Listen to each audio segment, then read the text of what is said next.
Fresher आहात आणि without any experience जर तुम्हाला आयटी मध्ये जॉब हवा असेल तर हा व्हिडिओ फक्त तुमच्यासाठी आहे. पहिला मुद्दा, जॉब्सला अप्लाय करायसाठीचा मिनिमम क्रायटेरिया आहे की तुमचं ग्रॅज्युएशन हे कम्प्लीट असायला पाहिजे. जर ते नाही आहे तर ते आधी कम्प्लीट करा. दुसरा मुद्दा, राईट स्किल शिकणं खूप जास्त गरजेचं आहे. मार्केटमध्ये फुल स्टॅक डेव्हलपमेंट आहे, डेटा अनालिटिक्स आहे, डेटा सायन्स आहे. ह्या स्किल्स शिका आणि ह्या स्किल्स वरती minimum 2 real world project complete करायचा प्रयत्न करा. हे प्रोजेक्ट कम्प्लीट झाल्यानंतर नेटलिफाय आणि गिट सारख्या प्लॅटफॉर्म्स वरती यांना होस्ट करा. त्याचबरोबर हे प्रोजेक्ट तुमच्या रेझ्युमेज मध्ये पण ऍड करा.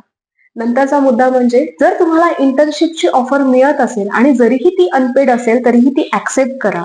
इंटर्नशिप लेटर गेन करा, कारण की तुमचा इंटर्नशिपचा एक्सपिरियन्स तुमचा एक खूप सुंदर बेसिक एक्सपिरियन्स बिल्डअप करतो. नंतरचा मुद्दा, तुमचे रेझ्युमेज अकॉर्डिंग टू युअर स्किल कायम अपडेट करत चला आणि त्याचबरोबर ऑनलाईन जॉब पोर्टल मध्ये जो तुमचा प्रोफाईल आहे तो प्रोफाईल कायम स्ट्रॉंग करायचा दृष्टिकोनातून त्याच्यात कायम अपडेशन सुरू ठेवत चला. त्याच्यानंतरचा महत्वाचा मुद्दा आहे तो म्हणजे नेटवर्किंग. ह्या जॉब पोर्टल्स वरती कायम ला तुमचे स्किल्स शोकेस करण्यासाठी आणि तुम्ही जॉबसाठी इंटरेस्टेड आहात असे मेसेजेस करत चला आणि एक स्ट्रॉंग नेटवर्क कम्युनिटी ह्या जॉब पोर्टल्स थ्रू क्रिएट करत चला. याने होतं काय की तुम्हाला कमी वेळात खूप क्वालिटी जॉब लागण्याचे खूप जास्त चान्सेस आहेत. नंतरचा आणि शेवटचा मुद्दा म्हणजे काय की स्ट्रॅटेजिकली जॉब अप्लाय करत चला.